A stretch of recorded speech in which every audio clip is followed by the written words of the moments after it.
Дорогие друзья, Сайгала Ватандашлар,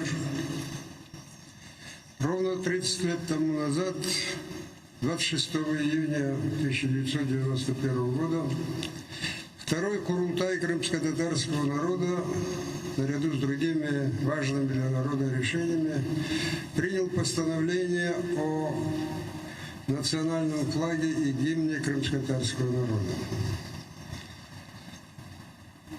Принятие такого флага, запрещенной советской властью национальной символикой, тамгой на голубом фоне, конечно, было очередным вызовом советской власти. Правда, советская власть уже была на пороге своего конца, но все же еще грозная со своими карательными органами. Через полгода советская власть рухнула, но крымские власти, состоящие преимущественно из прокремлевских прихлебателей и шовинистов, продолжали считать все решения Курултая, в том числе о создании Меджлиса, о национальном фонде Крыма и о национальном флаге и гимне крымско-татарского народа незаконными. Украинская власть, конечно, центральная власть не разделяла такой позиции крымских властей, но особой поддержки нам не оказывала, чтобы не раздражать крымские власти. Тем не менее, именно под этим флагом все эти годы крымские татары отстаивали свои права и суверенитет Украины на Крымском полуострове.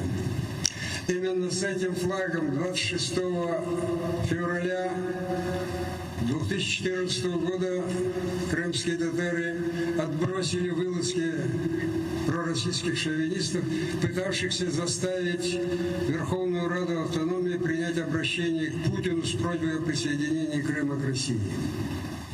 Я абсолютно уверен в том, что мы смогли бы отстоять суверенитет и целостность Украины, отбросить этих сепаратистов и шовинистов, если бы на утро следующего дня Крым не был полностью оккупирован российскими войсками.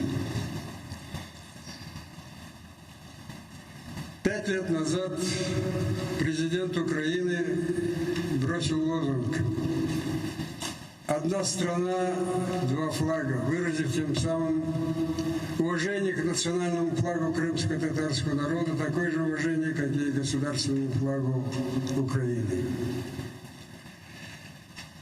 Я думаю, что таким же актом уважения к крымско-татарскому народу является и подписанный и поданный президентом страны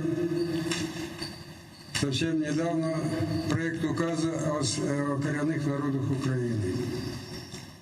Я уверен, что именно такое отношение власти к правам и святыням крымско-татарского народа будет способствовать скорейшему освобождению нашей земли от оккупантов и водворению этого флага вместе с государственным флагом Украины на все государственные учреждения Крыма.